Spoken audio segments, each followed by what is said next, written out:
selling with authenticity. It's building that relationship. Think about the value. Because you want to make that impact. It can make you happy. Elevate others around Welcome us. to the Selling from the Heart podcast, your home for authentic, effective, and socially integrated sales strategies to help you master the art of selling.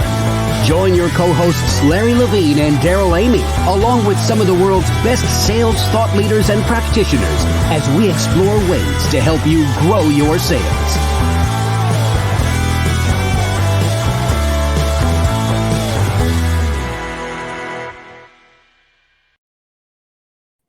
Hello and welcome back to the Selling from the Heart podcast. Your co-host, Daryl Amy, here today with Larry Levine. What's going on, Larry? Another great day. So good to see you. I am jazzed, absolutely jazzed for this podcast today. But just one quick question. Where the heck's this year going? I have no idea. It just seems like yesterday it's January and now we're right smack in the middle of summer. That's how it goes. We're in Q3 already as this is being released, and we are just going full steam ahead. It's just so exciting right now.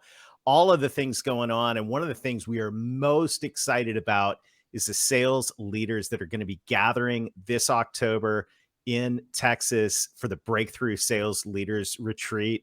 Larry, I'm excited to be there. I know Dave Sanderson's excited to be there. We've got some friends excited to be there. This is going to be amazingly fun. It's going to be a great gathering of sales leaders to help sales leaders break through as we round out this year, as we look forward into 2023. It's going to be a great time. I can't wait. And sales leadership, sales leaders, we know there are so many different challenges right now. And in the midst of all of that, we've got to continue to grow sales. Well, how do we do that? That's what the Breakthrough Sales Retreat is going to be aimed at. And I'm so excited that our good friend, Selling from the Heart friend as well, Dave Sanderson, is going to be there with us. And we are going to have a power-packed, up close and personal, fantastic event. October 20th. It's going to be in Fort Worth, Texas. You don't want to miss it. And you probably want to grab an early bird ticket at breakthroughsalesretreat.com. That's breakthroughsalesretreat.com. You can learn all about it. And you want to definitely put October 20th on your calendar. It's going to be a fantastic day. I'm so excited about it. And I'm excited about our guest here today. In fact, why don't you introduce our guest and let's dive in. Oh, Annie Ruggles, what is happening? So before she's already on the screen and she's already in the studio. But I'm telling you, when I first met Annie, I thought, oh, this is only going to be like a 30-minute conversation. And then after an hour, we were like still going on and on. I go, holy smokes, you got to come on the podcast. Enthusiasm, heart, authenticity, all packed into Annie Ruggles. I go, you got to come on the Selling from the Heart podcast. And here you are, Annie Ruggles. Welcome to the podcast. Hi, fellas. Thanks for having me. Oh, we're going to have fun today. This is going to be great. This is going to be a fantastic conversation. And we're going to kick it off with the question that every guest on the Selling from the Heart podcast answers. Annie, what does it mean to you to sell from the heart? It means honoring the people on both sides of the transaction, including yourself. I like that. That's so good because we hear all kinds of responses, Annie, and I love that you said honor, because right when you were saying that, I just flipped over. I have a stack of books sitting right here, and one of the books I'm staring at is called The Business of Honor. Ooh. And it was as you were saying, it's about honoring. First thing I did, I glanced, look at the stack of books. I see The Business of Honor. So thanks for bringing that to the forefront, because it's honoring both sides. Yeah, and you're going to need to loan me that book because I have chills. It sounds fantastic, right?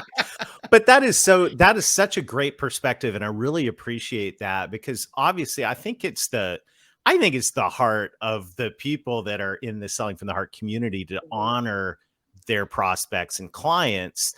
But the concept of honoring yourself in the transaction, that's a little bit different. So unpack that for us for a moment, if you will, Annie. I like that. Once upon a time. Oh, here we go.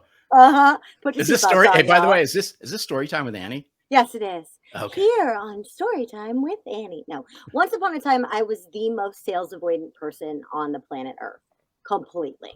Right. And we'll get into later why that was and how that was. But the reason it was allowed to prosper in that misaligned space for so long was because I thought if I kill myself through over delivering, surely my clients will love me so much that my business can't help but grow because I am the Walmart of coaching. I'm underpriced. I have every product and I include everybody sort of, but not really. I am for all people except myself.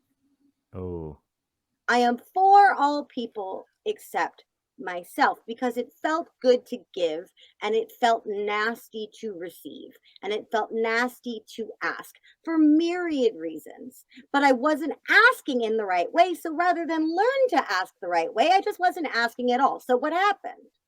All the businesses I was working on, for a while, they would thrive. They would absolutely thrive. They would blow up under my loving care. And then just like that, the business would die. What? My clients' businesses are dying all around me. Why? They're modeling me. What does that look like?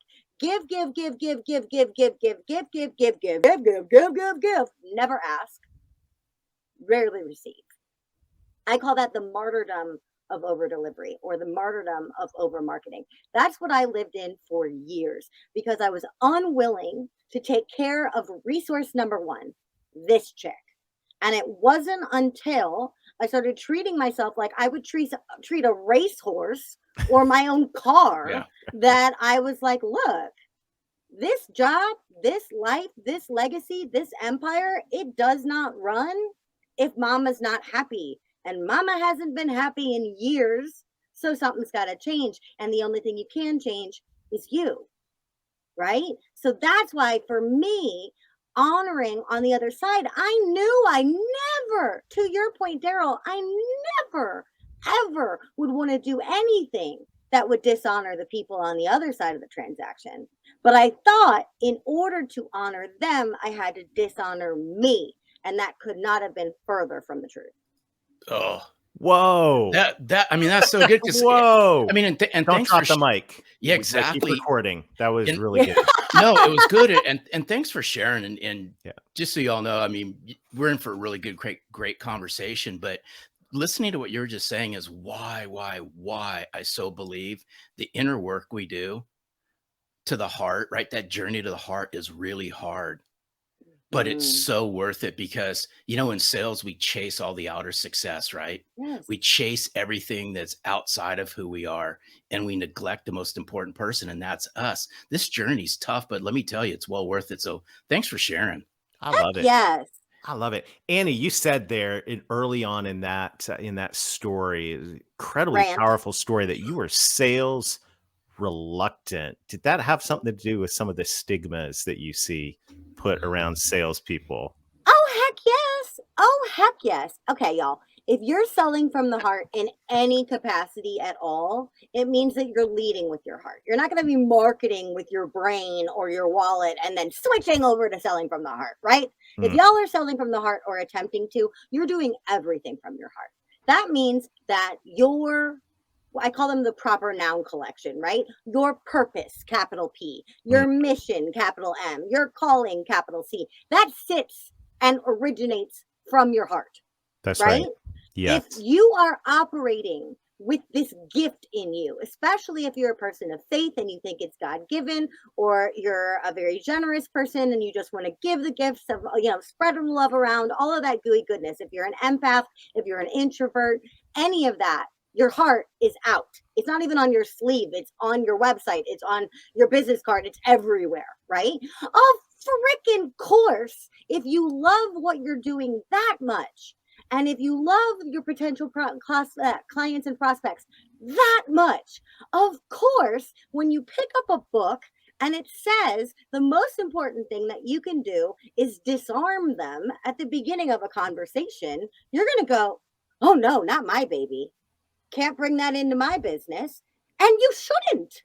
Correct. Good for you. But I was sales reluctant, or as I say, sales avoidant, because I didn't allow myself to look for or experiment with strategies that were going to be right for me. I just threw it all out with the bathwater.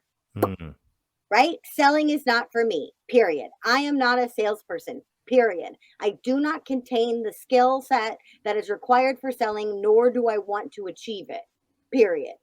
And that was all based on misconceptions, refortified by this never ending stigma of what it means to be a salesperson in this world. Oh, so wow. Because I'm a big believer the stories in our head are the stories that we tell ourselves, right? And Yep. then we act those out. And think about this. And I love having conversations when I start asking salespeople, right? And sales leaders describe salespeople. And immediately they share all the negative stigma and all that, yet they're operating right in sales. And bingo, there's the first big disconnect is they're in the world of sales, but yet the things that are in their head are all the negative aspects, all the negative connotations of sales. Mm-hmm. And Yeah. think about how that plays out. So how do we flip all of this around? I think one of the things that you do is you redefine it, which is why I love the question you asked me. What does selling from the heart mean to me? It has to start with a redefinition, right? So my definition of selling just flat out is problem solving for money. That's it. I solve a problem, you have money. You want me to solve it, you give me money. That's selling. That's it. That's the whole thing. There's no emotion in it intrinsically. There's no ethics in it intrinsically. There's no integrity in it intrinsically. There's just the energetic exchange. I solve a problem for you, you compensate me. That's it. So if you have emotion above that, A, good for you. It means you're emotionally in tune with yourself, business owner. Way to be. And also, if you're one of the people like the three of us who will never, ever, ever want to violate the client, then you're even better off. Rock on, follow that energy, right? But the problem is when we don't redefine and when we allow the emotion to control, we project our discomfort onto them. So we go, they don't want to buy. They don't want to hear this. They don't like the spiel. They got too many objections. They think it's too expensive. I know.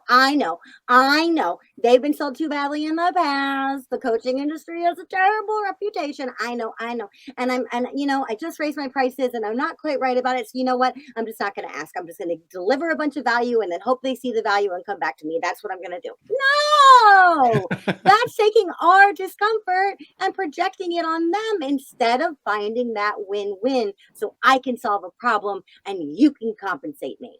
Done. I like that. I like that.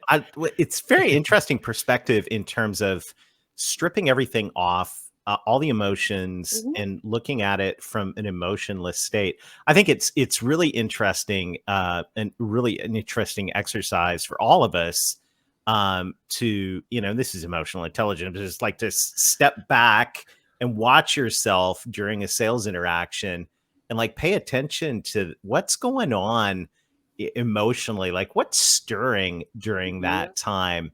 And is it years of stigma and rejection and all this stuff that the baggage that comes with sales, or or is it positive, that intention, like you said, around, and Larry was talking about doing the deep work as well, right? Like around my purpose, my values, my mission, and why I'm coming to the table.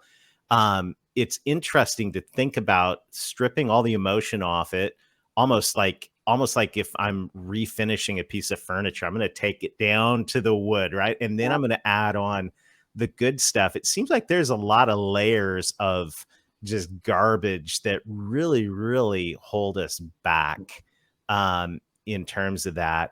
You talked before the show about four layers, if we can, of the garbage, the stigma that leads to some of these negative emotions, sales reluctance, sales avoidance, all of that. Can you unpack that for us real quickly? Because I thought that was really interesting. Y'all, if you fear sales or dread sales, it's okay, but you've got what I call sales baggage.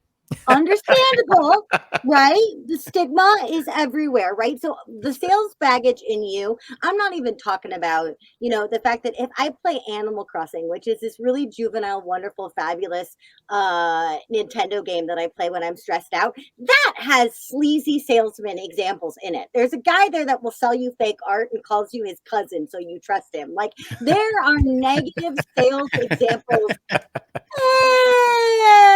everywhere. Okay. All the way back to Nintendo. That's Yeah. that's I good. mean, since I don't know, the Romans, like, there's always been somebody, but that is enough to make us question. I don't think it's really enough to make us close our mouth. But the four things that I see that make us close our mouth, I call them the four versions of sales baggage. And one of them is just past trauma having to sell. For most of the people I talk to around my age, especially in the US, at some point as children, we were forced to go door to door, ring a doorbell, and then try to get them to buy the exact same thing their kids are selling and every other kid in the cul-de-sac is selling, and just deal with it, right?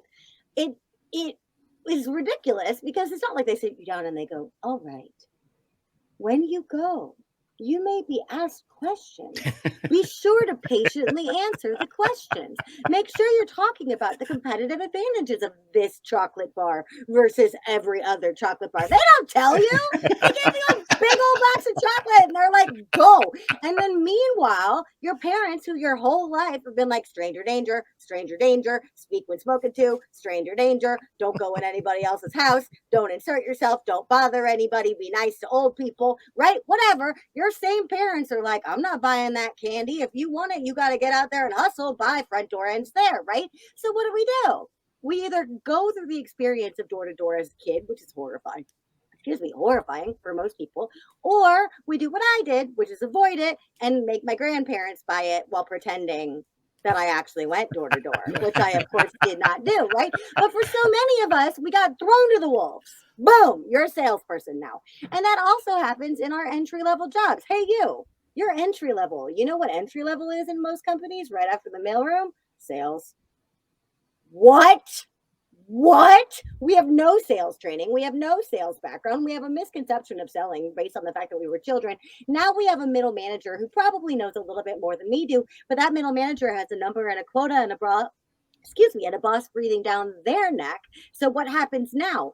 Pick up the phone, say the spiel, get a no, hang up the phone. Pick up the phone, get a no, hang up. Pick up the phone, get a no, hang up. If that doesn't happen, boss gets mad. Is that helping? Is that helping our definition of sales? Absolutely not. So then we're like, hey, I'm not educated. I need to go out and find better selling. So then I go find a sales trainer, and the sales trainer is only interested in closing and scaling. Get the number, handle the objection barely, get the credit card number, move on, pass it down to customer service, profit. Or if we go into our own business, we take somebody else's relatively good practices in selling of somebody else's widgets on somebody else's quota, and we try to bring that into selling the things that we talked about before: the purpose, the passion, the enthusiasm, the calling, the mission. That is not the same thing as selling widgets. It's not. So then what do? So then we find an online business coach, and I am one. And there are a lot of us out here who are wonderful, but there are also a lot of us out here who have the exact same parroted stuff as the other stuff you didn't like. They're just dressing it up in rose gold and cursive and saying it's for women. It's not. It's just as sleazy as everything else, right? So we've cobbled together the times we've been sold too terribly, which we've already talked about how we can catalog those. If you say, well, why don't you love selling? Well, yesterday I went to Jiffy Lube and the woman was so rude. She asked me if I wanted to rotate my tires, and when I said no, it was unsafe. Like, what? Why is that our definition of sales? What some lady in a Jiffy Lube said to us yesterday. Like, come on. We cobble these things together from a collection of misinformation and other people's styling. Again, we're punting instead of figuring out who we are as salespeople, which is a role we likely already play with gusto. We just don't call it selling. Mm-hmm. Yeah. Yeah, this all falls into perception. I'm a firm believer this is perception, and I always said, you know what? There's certain things you can control. There's certain things you can't control. However, if we all know that the laundry list, right? If we have people describe salespeople, they're going to give us a whole laundry list of all the negative, all the horrific things, all the bad experiences. It's very rare that the positive outweighs the negative. So if I'm keying into this, by the way, I mean, I love this conversation because it dances inside all of our heads. And if it doesn't, then I would question it, because it does. Is we have to overcome perception. It's how we control ourselves. It's what we bring to the forefront, which requires work. It requires really defining who we are and how we want to change the dynamics of how we're viewed. Yeah, and I think it also requires, in addition to connecting to our purpose and our mission, values, all of those things, I think it also requires memory and calling to memory frequently of good experiences, right? Where people have helped us. I've been helped tremendously over the years by salespeople, and there have been many, many moments where I've been able to help clients as well in achieving their goals and solving their problems, all of these things that you defined as the core of sales. And so it's interesting because I think, for every negative thing that's said, you need 20 positive things, right? Look at, just anything, one piece of criticism. And so I think that one of the things that needs to become part of our practice as sales professionals is a consistent reconnection to positive things, reconnection to values, reconnection to mission, reconnection to good stories and good reviews, like people that said good things about us. Because when we head into that situation, the emotion that we layer onto that piece of sanded down wood, if we peel away all the garbage, we got to put another layer of positive emotion on top of that. And there's plenty of it if you look for it. Heck yeah. Like I said before, we're not inventing your sales persona. Your sales persona is probably a refined, educated, informed, and empowered version of something you already do, right? But all of those examples you're talking about, Daryl, what happens in our brain, we don't call times that we're sold to beautifully sales. We call that customer service. Right. Right. So if I ask people if I used to ask people all the time, the way I used to ask this question, my language has changed. I used to say, who is a wonderful salesperson in your life? And they would sit there and go, and I'm like, whoa, okay, this should not be hard. Again, you're in sales. This should not be hard. You need positive modeling. Right. And then I'd say, okay, let me ask you this question, which is now how I ask it exclusively. I say, who do you love to pay? Then they can't shut up. Oh, my nanny. I would be absolutely lost without my nanny. And the woman that ranks the chicken plate at the end of the street, this chicken plate is my fuel. I swear if they ever move, I'm selling my house so I can move to wherever they are. And, that chicken is just insane. And every time I go in there, they remember my name. They know it's there. I swear they give me extra bread. We don't call that sales. We call that customer service. But if I bought carrot cake to go with my chicken plate, hey, babe, that's sales. If I stay with the same nanny year after year after year after year because I can't imagine leaving them, and when they ask me for more money, I greatly give it, even if it's a stretch for me, that's sales. That's renegotiation, right? We don't call that sales. We call that customer service. And so, yes, let's start looking at the times that we are sold to beautifully, and also times when we are being convincing and persuasive from a place of love. I say this all the time. If you're a parent, you're a salesman. If you're a coach, you're a salesman. If you're a nurse, you're a salesman.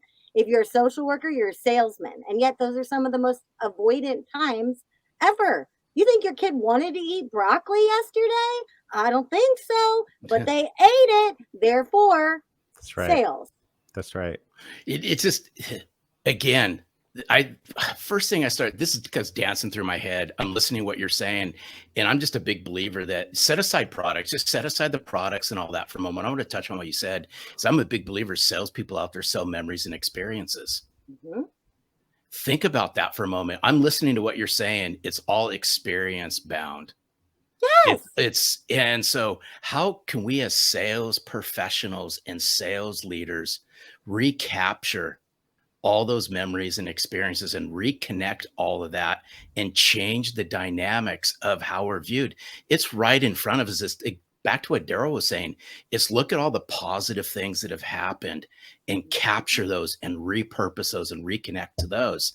It's about experience. It's about unpacking the experiences of how you made somebody feel before, during, and after the process. Yep. Yeah, I love it. Annie, what a great conversation. This, I knew this was going to be fun. This took some very interesting turns. I can't believe we're already bumping up against the bottom of the hour. Let me ask you, how can people get more Annie in their lives? The easiest way to get more Annie in your life is to subscribe to my podcast, Too Legitimate to Quit. It is not a sales podcast. It is a small business strategy podcast with a pop culture spin. So we're trying to put some fun back in B2B all the time. So if that is you and that appeals to you, you can find that at toolegitimate.com. However, if you are in active sales avoidance, do not panic, do not cry, do not go to my website, which is anniePruggles.com for the reference, but don't do it. Instead, I want you to find me on a platform with messaging. If you're in active sales avoidance, let me show you how lovely this can be before the next time you're uncomfortable. Let's sit down in the DMs, either on LinkedIn, you can search for my name, or I'm also spend a lot of time on Instagram at Anniepreneur. Tell me what you're up against and I'll help you navigate it. And then we'll go from there. How fun. Annie, I just love the energy. I love your energy. So I love how you carry yourself. Thank you for coming. Thank you. It has been an absolute pleasure. Thank you for opening your mic to me. Awesome. Awesome. Have a super day. And thank you to everybody in the Selling from the Heart community. This is a revolution, a movement of authenticity in the sales profession. And the things we're talking about here today are so in line with this, is that sales from the heart is a beautiful thing. And I think, Larry, what Annie's challenged us today on identifying and removing some of these negative associations that we have deep in our subconscious about sales, getting that and replacing that with our vision, our purpose, and some positive things is so foundational to being able to sell from the heart. It's just, I love the RE words about the reconnect, right? And the re-engage. Mm-hmm. And I think the way you do that and the way the way you overcome sales avoidance is what we've been talking about. What, the energy that Annie brought to this is sales is a noble profession. It really is. If we don't sell things, and I've always said this, if we don't sell things, money doesn't move through the economy at the rate that it does. That's right. It's just, we have to overcome all those perception issues, but it's how we carry ourselves. It always starts with how we do the inner work. Absolutely. Well, hey, if you want to do some inner work and you're a sales leader, we got another RE word for you. It's retreat. Come to the break. How's that for a transition there, Larry? That was great. There we stuff, go. And man. it's cheering in the green room. I see that. It was just broadcast brilliance right there.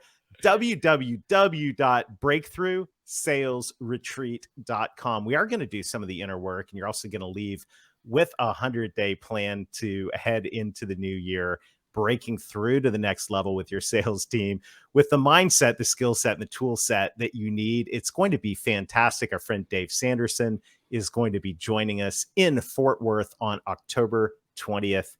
You want to be there, so go to breakthroughsalesretreat.com. Larry, we've got an incredible roster of guests coming on the rest of the summer. If you're not subscribed, you need to subscribe, hit the plus button, whatever you need to do. Just go tapping your screen until something happens. And go to YouTube. Listen, right? If you can find us on all the podcast platforms, but go see these great looking faces on YouTube. We work really hard on this. But you can see us interact. You can listen to us, but you can actually watch us interact. Head on over to YouTube and subscribe to the Selling from the Heart podcast on YouTube. Well, I'll just say one of the reasons you want to subscribe is throughout this summer, we've been recording our sales new version of Selling from the Heart Trust Building Sales Training. We'll talk more about that in the future, but there are so many bloopers and they're getting compiled into videos that you're not going to want to miss. And they'll be on our YouTube channel. So hit subscribe on YouTube. If you want to see, if you want to mock Larry openly, you're definitely going to want to. Thanks, dude. I appreciate it, man. Hey, thank you to everybody. Thank you everyone who's liking, sharing, helping us move this whole movement of Selling from the Heart forward. It's truly an honor.